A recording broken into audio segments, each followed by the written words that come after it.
Shifting focus to France, which is gearing up for another election. The largest country in the European Union will head to the polls on June 12th and 19th for parliamentary elections. Re-elected President Emmanuel Macron will attempt to win a ruling majority in parliament for his second term in office.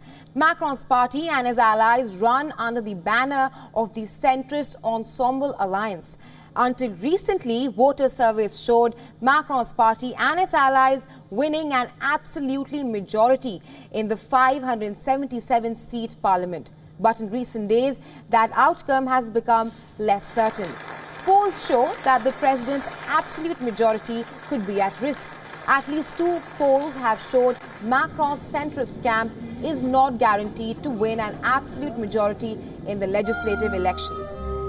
The absolute majority is at 289 seats, but according to a poll by the IOP Institute, Macron's Renaissance Party and allies could win as little as 250 to 290 seats. Meanwhile, the left-wing coalition led by Jean-Luc Mélenchon is seen second in polls.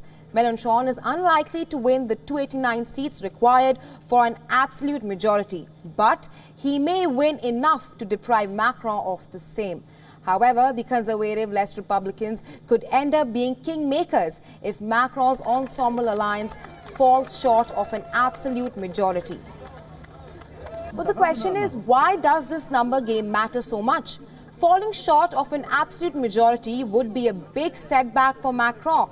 It would force him to broaden his alliance. A broader alliance will complicate dictating policy decisions. Also, if an opposition grouping wins a majority, Macron would have to name a prime minister from the winning camp, which means Macron would retain the lead on foreign policy. But responsibility for most day-to-day policy matters will be left to the government. Voters in France will cast their ballots in two rounds on June 12th and 19th. The overseas second rounds will take place on June 18th and 19th. Meanwhile, ahead of the voting, health workers demonstrated in cities across France. They are demanding higher pay and more staff, as health services are stretched to breaking point.